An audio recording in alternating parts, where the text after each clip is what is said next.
दोस्तों आज हम बात करेंगे 100 रुपए के स्टैम्प पेपर के बारे में। ये क्या होता है, इसका कानूनी उपयोग क्या है, ये कितने समय तक वैध रहता है और इसे कैसे प्राप्त कर सकते हैं। अगर आप किराए का समझौता, प्रॉपर्टी लेन देन या कोई कानूनी डॉक्यूमेंट तैयार करने की सोच रहे हैं तो ये वीडियो आपके लिए बेहद जरूरी है। तो चलिए शुरू करते हैं। सबसे पहले समझते हैं स्टैम्प पेपर क्या होता है। स्टैम्प पेपर एक विशेष कागज है जिस पर सरकार द्वारा पहले से छपा हुआ राजस्व स्टैंप होता है। यह स्टैंप इस बात का सबूत होता है कि आपने सरकार का स्टैंप ड्यूटी का भुगतान किया है।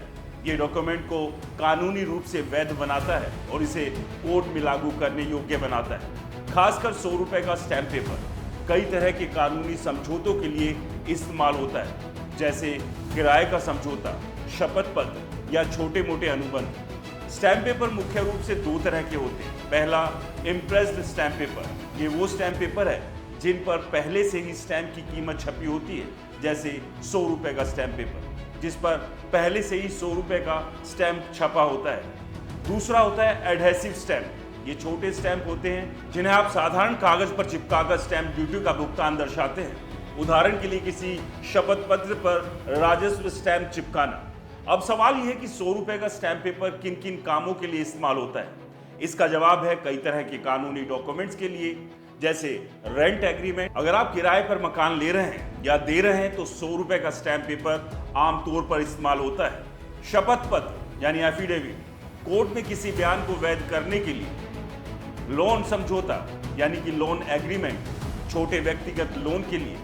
पावर ऑफ अटॉर्नी, किसी को अपनी ओर से कानूनी काम करने की अनुमति देने के लिए। साझेदारी डॉक्यूमेंट्स यानी पार्टनरशिप डीड, छोटे बिजनेस पार्टनरशिप के लिए।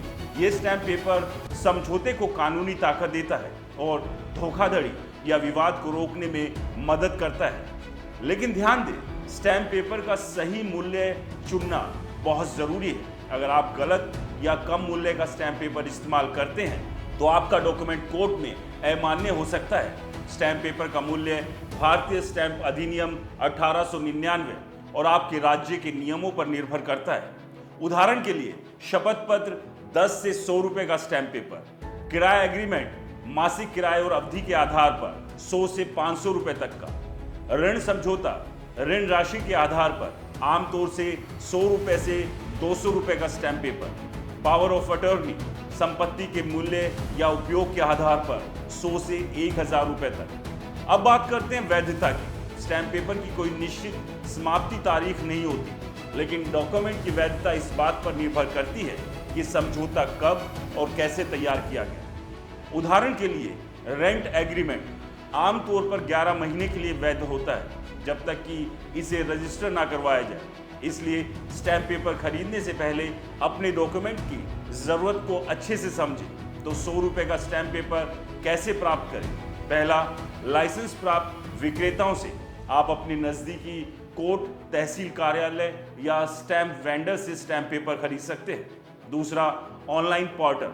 कई राज्यों में अब ई स्टैंपिंग की सुविधा उपलब्ध है। आप SCIL stock holding corporation of India limited या अपने राज्य सरकार के ऑनलाइन पोर्टल के जरिए स्टैम्प पेपर खरीद सकते हैं। तीसरा, नोटरी या वकील की मदद। अगर आपको स्टैम्प पेपर के मूल्य या प्रक्रिया में कंफ्यूजन है तो किसी वकील या नोटरी से सलाह लें। एक आखिरी टिप, स्टैम्प पेपर खरीदते समय हमेशा सुनिश्चित करें कि आप इसे अधिकृत स्रोत से ले रहे हैं ताकि कोई धोखाधड़ी ना हो। साथ ही अपने डॉक्यूमेंट्स को तैयार करने के बाद नोटरीकृत या रजिस्टर करवाना ना भूलें। अगर ज़रूरी हो तो दोस्तों अब आप समझ गए होंगे कि 100 रुपए का स्टैम्प पेपर क्या है, इसके कानूनी उपयोग क्या है और इसे कैसे प्राप्त करें। अगर आपको ये वीडियो पसंद आया तो लाइक, कमेंट और सब्सक्राइब करना ना भूलें। नीचे कमेंट में बताएं कि आपने कभी स्टैम्प पेपर का इस्तेमाल किया है और किसके लिए। नमस्कार।